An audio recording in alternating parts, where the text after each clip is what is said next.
Mirëmbrëma dhe përshëndetje. Unë jam Mesut Shabani, jeni në podcastin Mesut Shabani. Bëni subscribe. Miqtëmi, sot është e hënë, data është 23 muaj i 2 viti 2026, muaj që po e shkelim. Por sot, gjithë ditën deri tash në mbrëmje dhe ende është duke shkelur rikthimi i Artan Grupit në Maqedoni. Ai sot herët në mëngjes, në orën 6:01, u paraqit në kufirin nga Blaca, kufiri i Kosovës për në Maqedoni dhe u vetë dorëzua. Për Artan Grupin ka një vit e tepër që ka një kërkesë publike nëpërmes Interpolit për ta rikthyer në Maqedoni për disa gjëra për cilat edhe akuzohej. Dhe në ndërkohë, lajm top 1 ka qenë gjithë ditën. Në ndërkohë, të parët ata që reaguan për këtë ishin nga Vlen.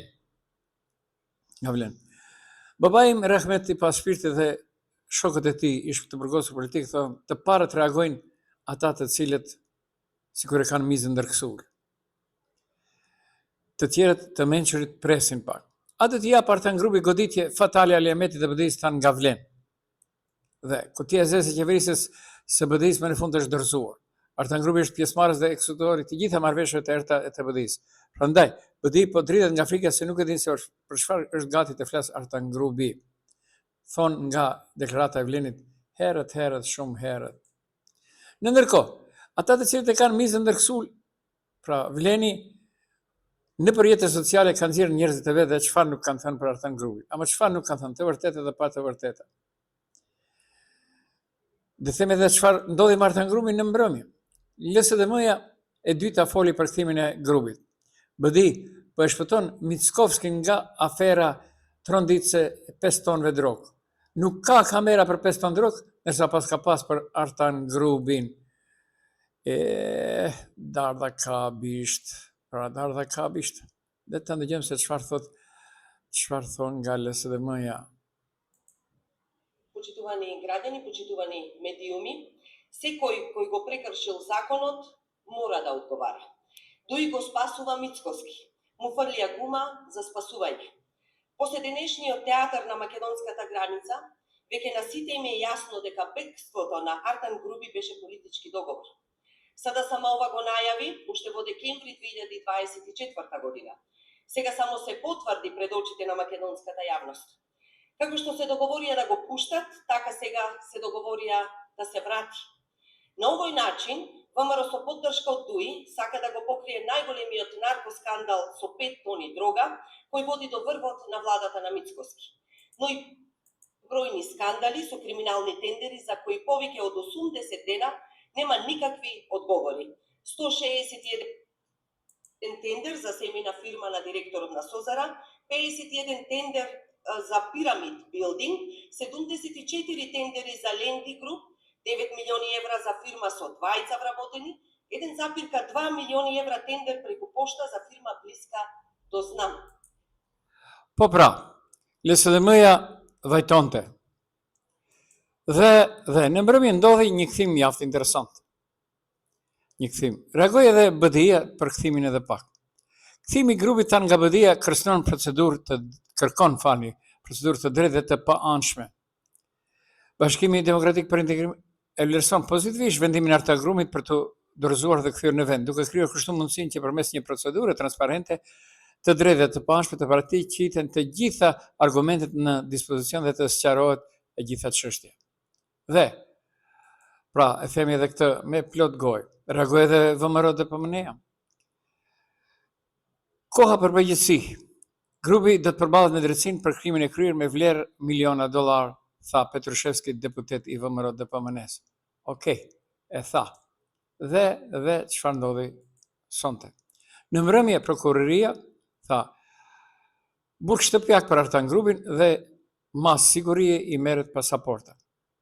E tash unë ndërhyj. Burgosja në shtëpi Artan Grupit nuk është dënim, për mas sigurie dhe kjo lë hapësirë për interpretime nga rikthimi kontrolluar deri te lojë politike. Kush po tutet? Vlen para dite e para reagoi për burgosjen e Artan Grupit në kufin nga hyrja e Kosovës për Maqedoninë e Bllacë në orën 6:01 me datë 23/02/2026. A do t'jap Artan Grupi goditje fatale Aliametit dhe BDI-s. LSDM-ja po ashtu reagoi për kthimin e grupit BDI po shpëton Mickovski, nuk ka kamera për 5 ton drogë, ka për Artan Grupi. Reagoi edhe VMRO dhe Pëmreja Petrushevski, deputeti i VMRO-s, është koha për përgjegjësi, grupi do të përballet me drejtsinë për krimin e kryer. Po në mbrëmje ka reaguar edhe prokuroria. Ja se çfarë thot prokuroria. Prokuroria thot në Shkup ka propozuar zëvendësimin e masës paraburgimit me masën e arrestit shtëpiak dhe konfiskimin e dokumente të udhëtimit për ish zëvendësimisin e parë, Artan Grupi.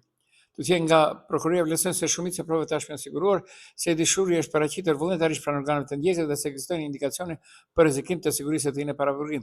Prokuroria themelore publike në Shkup pas marrjes së njoftimit se dishuri i dytë në rastin për lotarinë shtetërore ku ai dishohet së bashku me edhe 5 persona të tjerë është paraqitur vullnetarisht pranë organeve të ndjekjes dhe ka shprehur gatishmëri për të bashkëpunuar me organet kompetente të vazhdojë procedurën e tij me qëllim marrjen e një vendimi prokurorial. Pra, Artan Grupi do ri në shtëpi. Dhe LSDM ka reaguar, sërish tash në mbrëmje. Vendosja e arrestit shtëpiak ndaj grupit është konfirmim se gjithçka është rënë dakord mes VMRO-s dhe BDI-s. Kjo është arsye pse gjithësori dhe prokuroria janë vënë në kontrollin drejt të Mickovskit dhe VMRO KG-s, për cilin LSDM ka folur prej muash. Marrëveshja VMRO BDI po kryhet në sy të publikut. Së pari, me kthimin e rënë dakord dhe xhirimit e inskribuar në pikën kufitare, kamerat nuk funksionojnë kur grupi u largua për te kufirit, lirisht me pasaportë edhe pse ishte në listën e ndalimit. Por për kthimin e rënë dakord të grupit ka kamera në çdo hap, nga kufiri pritja deri në prokurori në gjykat, thon nga LSDM. Pastaj erdhi fushata mediatike tashmë përgatitur në kontrollin e Urbanit, tani vendimet për arrestim shtëpiak. Nëse dikush është arrestisur nga vendi një herë, pse po vihet në arrest shtëpiak? Ai ka loj kufirin në këmbë dhe iku, dhe ishte në listën e ndalimit. Tani pas 14 muajsh në Aratia i kthehet dhe urdhëron arrest shtëpiak. Kush tjetër nuk e kupton këtë skenar? Asgjë nuk është e rastishme, kjo është pjesë e marrëveshjes midis BDI-s dhe VMRO-s, OKG-s, thjesht duhet të shohim se cili është çmimi. Pra, pa marrë parasysh se çka thon, unë do bëhem tash pak i mençur. Pra, kush tutet më të së tepërmi, vleni apo LSDM? Reagimi i vlen nuk do thot automatikisht frikë, por tregon se situata prek drejt për drejt balancën politike shqiptare. Nëse flitet për një marrëveshje të mundshme mes VMRO-s dhe Bashkimit Demokratik për Integrim, kjo do të ndryshonte komplet lojën e qeveri. Në këtë rast, vlen do të rrezikonte të mbetet jashtë pushtetit, BDI do të kthehet si faktor qendror për shqiptar, VMRO do të siguronte stabilitet numerik pa u varur nga partnerë më të vegjël. Por realiteti është më i ftohtë se narrativat. Në politik nuk ka aleanca të përhershme, por interesa, VMRO nëse ka numrat, nuk ka arsye të ndryshojë partner, nëse nuk i ka, atëherë çdo opsion është në tavolinë. Pra pyetja nuk është atremet VMRO, por a ka atremet vlen, por a ka sinjale konkrete për negociata VMRO-BDI, apo është luftë mesazhesh për të mbajtur elektoratin e mobilizuar. Reagimet publike shpesh janë preventiv, parti që sinjalizon se po e sheh rrezikun dhe po e paralajmëron publikun. Kjo është taktikë klasike politike. Çështja e Artan Grupit po përdoret politikisht nga të gjitha anët. Kur një figurë e tillë dorëzohet dhe përfundon në burg shtëpiak, automatikisht ndryshon narrativi publik, sidomos për partitë që kishin shpallur si të arratisur apo të larguar nga skena. Se përket vlenin dhe lidhjes socialdemokrate të Maqedonisë, nëse më herët është krijuar perceptimi se është larguar ose është jashtë loje, kthimi i tij e prish atë linjë komunikimi. Burgosja në shtëpi nuk është dënim, por masë sigurie, dhe kjo lë hapësirë për interpretime, nga rikthimi i kontrolluar deri te loja politike. Në politikë, frika më e madhe është humbja e narrativit, jo vetëm votës. Nëse ai del aktiv publikisht apo përfshihet sërish në zhvillim, kjo mund të ndikojë balancën brenda kamit politik shqiptar dhe raportet me LSDM-n. Sa mund të zgjat gjykimi i Artan Grupit? Gjykimi i Artan Grupit mund të zgjat deri në 3 vite. Ndoshta edhe më shumë. Ja, sepse ndodh kjo zakonisht në Maqedoninë e Veriut. Procedura gjatë gjithësore, hetim akta akuzë, shqyrtime paraprake, seanca kryesore, shtyrje seancës për arsye procedurale, mungesë avokatësh, ekspertiza shtesë, apelime, edhe nëse jepet vendimi i parë dënuar zakonisht ankohet dhe procesi vazhdon në instanca më të larta. Lëndë komplekse politike, kur përfshihen figura të larta, proceset shpesh bëhen më të ndërlikuara dhe më të ngadalta. Pra 3 vjet nuk janë afati posaçëkon për raste me profil të lartë. Problemi real nuk është vetëm kohë zgjate, por perceptivi publik. Sa më gjatë, aq më shumë hapësirë ka për interpretime politike. Pra, kush e kruan mizën ndër kapuç? Nuk e di. Dhe, do dalim pak edhe te ministresha Janeska e arsimit. A doli sot dhe tha, nuk kemi ne kundërshtues, por jam kundër dezinformatave lidhur me debatin për ligjin e arsimit. E unë do kisha debatuar pak kështu jashtë. Okej, nuk jeni palë kundërshtuese. por nuk sqaron kush e kontrollon debatin për ligjin e arsimit të lartë dhe kush vendos çfarë është dezinformatë dhe çfarë është kritikë legjitime. Ministri i Arsimit dhe Shkencës Vesna Janevska deklaroi se ministria nuk është parë kundërshtuese në procesin e hartimit të ligjit të ri për arsimin e lartë, por partnere e universiteteve në përgatitjen dhe finalizimin e saj. Deklarata u bë para nisjes së debatit publik mbi propozimin e ligjit për arsimin e lartë dhe ligjin për cilësinë e arsimit të lartë që është zhvilluar në Universitetin Shën Krili dhe Metodi. Bë një thirrje publike. A thua Janevska do vijë në universitetet shqiptare, Universitetin Nëna Terezë dhe në Universitetin e Tetovës si dhe në atë të Shtulit. Megjithatë, theksi i ministres të dezinformata që sipas saj përqendrohen në publik është vendosi vëmendjen nga përmbajtja e ligjit të mënyra se si po zhvillohet debati. Janevska quajti e gënjeshtër specifike pretendimet se po shfrytëzohen studimet me kohë të pjesshme dhe se shteti nuk do të financojë botime shkencore duke theksuar se këto informacione dëmtojnë shtetin dhe të rinjt. Në plan politik, mesazhi është i dyfish. Nga një anë, ministri deklarohet hapur për çdo kritikë konstruktive, nga ana tjetër ajo paralajmëron kundër narrativeve që i konsideron të pasakta. Kjo vendos institucionin në rolin e filtrit të debatit, duke përcaktuar se çfarë hyn në kategorinë e kritikës legjitime dhe çfarë në atë të dezinformatës. Pra, nëse ju intereson pak më tepër e keni të Telegrami @. Pra, apo e bllokon debatin, jo drejt për drejt, por po e kontrollon narrativën. Po thot, jemi të hapur, por njëkohësisht po përcakton çfarë është e pranueshme si kritikë. Kush vendos çfarë është dezinformatë dhe çfarë është kritikë legjitime, ministre? Okej, nuk është okej, por unë vazhdoj më tej. Dhe të ndalem edhe në disa situata mjaft interesante. Jetojnë Akiki, mbasi e keni haruar, është drejtori i AEK-ut apo AKE, i cili kur u qet herën e parë dha një deklaratë mjaft interesante në Deutsche Welle në gjuhën maqedonase. Thotë se të qeni dhëndër aso kohë, me datë 13 të muajit të 8 të vitit 2020, thotë se të qeni dhëndër ish zyrtarit të lartë të BDI-s, Nevzat Bejta, aso kohë, në kryetari i BDI-s, tash është në vlen Nevzati, nuk ishte politika, por nuk ka qenë vendimtare që ai të bëhet personi i parë i këtij organi rregullator. Unë nuk jam bërë drejtor me gradim, ka pasur një reklam për cilin kam aplikuar. Të dy aplikuan, në atë njoftim komisioni përgjegjës për zgjedhjet e drejtorit vendosi që unë të jem drejtor, thuhet në sqarimin e Akikut asë kohë. Dhe sot, me datë 23 muaj 2 vitit 2024, a dini sa i sinqertë thirrjet në praktika ndërkombëtare jetoni? Unë nuk intervenon kur se unë nuk bëj pasdjet. Nuk e di, unë jam duke lexuar në mediume që ka përfitur shumë sene, shumë spekulime, ndoshta në vërtetë ndoshta s'ja. Shpresoj që komisioni do të kryejë siç thashë në fillim, detyrën e vetë do të bëjë përzgjedhjen e kandidatit më të mirë që i plotëson kushtet në bazë të ligjit për komunikimin elektronik. Kështu. Okej, pra, jeton Akiku në atë intervistën më herët të Radio Evropës së Litë, thotë se lidhja familjare me Nevzatin nuk ka ndikuar në zgjedhjen e tij. Ai pretendon se është zgjedhur përmes konkursit publik dhe vendimit të komisionit. Edhe ky konkurs jeton është publik. Tani kur i mbaron mandatin në Agjencia për Komunikim Elektronik, thotë se politika nuk duhet të ndërhyjë në përzgjedhje sipas direktivave ndërkombëtare. Pra këtu kemi dyftërsi. Kush je dyftërsia?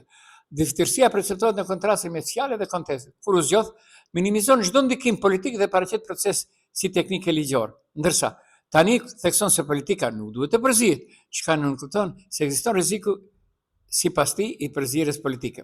Nëse në praktikë përzgjedhjet në institucione të tilla tradicionalisht kanë ndikim politik, siç përcaktohet shpesh në Republikën e Maqedonisë së Veriut, atëherë deklarata e parë duket si mohim i realitetit politik, ndërsa e dyta si pranim indirekt se politika zakonisht tenton të ndryshojë. Nga e ndjen tek herën e dytë apo ndoshta pse ishte bërë herën e parë. Pra dyftësia nuk është domosdoshmërisht kontradiktë logjike, por mospërputhje e narrativës personale.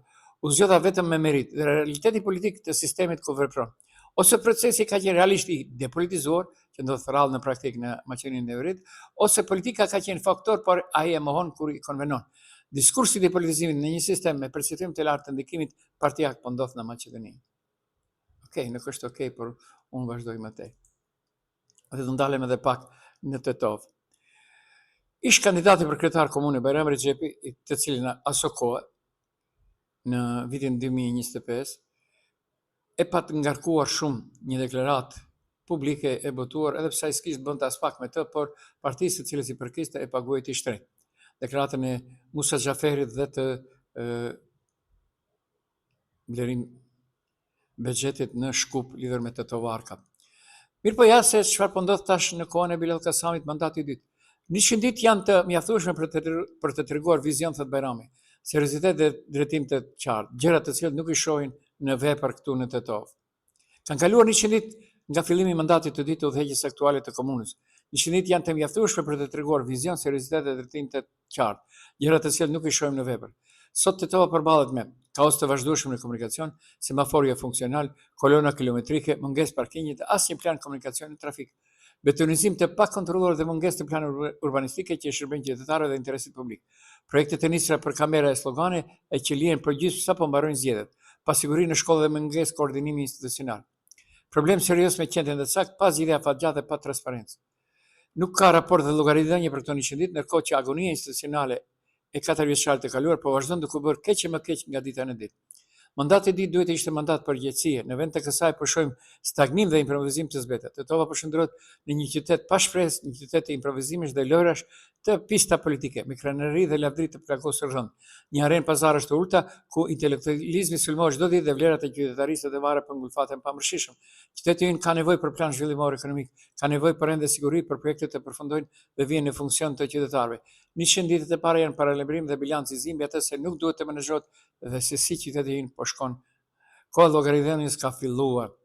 O Bajram, mund të them lirisht Bajram, si një fëmijë, larg asaj që kemi një lidhje të largët familjare, mund të them, po Bilali ishte vetë sot, sa i mirë ka qenë.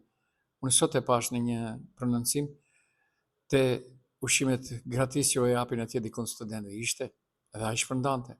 Mirë për nuk u bë me di, a ishte nga fondacioni i Bilalit, apo nga fondacioni i shpërndarësve. Sepse janë përzirë gjërat atje. Janë përzirë gjërat. Okej, nuk është okej, vetëm edhe për fund. Më ra diçka shumë interesante sot, po, Strasburg. Gjykata e Strasburgit vërtet nuk e shishatën qeverinë e Republikës së Maqedonisë dhe gjykatat në Maqedoni. Është drejtuar zyrtarisht sot qeverisë së Maqedonisë në lidhje me aplikimin e biznesit Senat Koçan, duke hapur çështje ligjore mbi përdorimin e bisedave të përgjimit si prova në një procedurë penale, e cila përfundoi me një formë të formës së prerë kur ai dënuar me burg prej 4 vjetë të 8 muaj. Sipas informacionit, gjykata ka vënë në shqyrtim pyetjen thelbësore nëse gjykimi në rastin Trus ka qenë i drejtë me fokus nëse vendimi bazohej në prova të siguruara përmes përgjimit të paligjshëm. Në komunikim me qeverinë në Shkup, Strasburg thekson se çështja lidhet me procedurën penale kundër aplikantit Seat Koçan, në cilin ai u dënua me për keqpërdorim të procedurës për prokurorime publike, ku akuzimin e tjerë mbështet edhe në incizime audio të bisedave të kapura. Këto materiale audio përdoren si prova në proces dhe ishin pjesë e korpusit të provave me cilët gjykata bazuan vendimin. Hajde tash. Hajde qeveri. Ndërsa thashë është fundi, por edhe përfund ka një përfundim. Doli më në fund me deklaratë të tij edhe Valdet Limani, i cili tha, Bashkimi i ASH-s, Valdeti është kryetari i komunës së Gostivarit, sipas mendimit tim, ai vetëm mund të jetë edhe fraksioni vetëm në me Taravarit, sepse tash i ka njerëzit e vet. Pse të punoj për njerëzit e Taravarit? Dhe pyetja se sa i kanë ndihmuar njerëzit e Taravarit në kandidimin e tij për kryetar komune. Tash i mori votat sepse në çdo të keqe ka një të keqe më të mirë. Bashkimi i ASH-s, thotë Valdet Limani, duhet të ketë motiv dhe dëshirë nga të gjithë anët dhe do zgjat pak. Nuk do të qyj largimi, më tepër qyj reflektime personale. Okej. Nuk ka parë hapa konkret për mundësinë e bashkimit me ASH-n e Seles, por shtoj se do të punohet në atë drejtim. Se përket bashkimit të ASH-s për atë bashkim të tillë duhet edhe motive dhe dëshirë nga gjithë palët, nga të gjithë anët. Deri tash nuk shoh një hap konkret. Okej. Unë pra do i kisha thonë, më mirë të vazhdoj vetë se sa t'i bashkangjitet Taravarit, i cili 5 minuta. Besh. Okej, për fund, unë jam Mesut Shabani, ishit në podcastin Mesut Shabani. Bëni subscribe.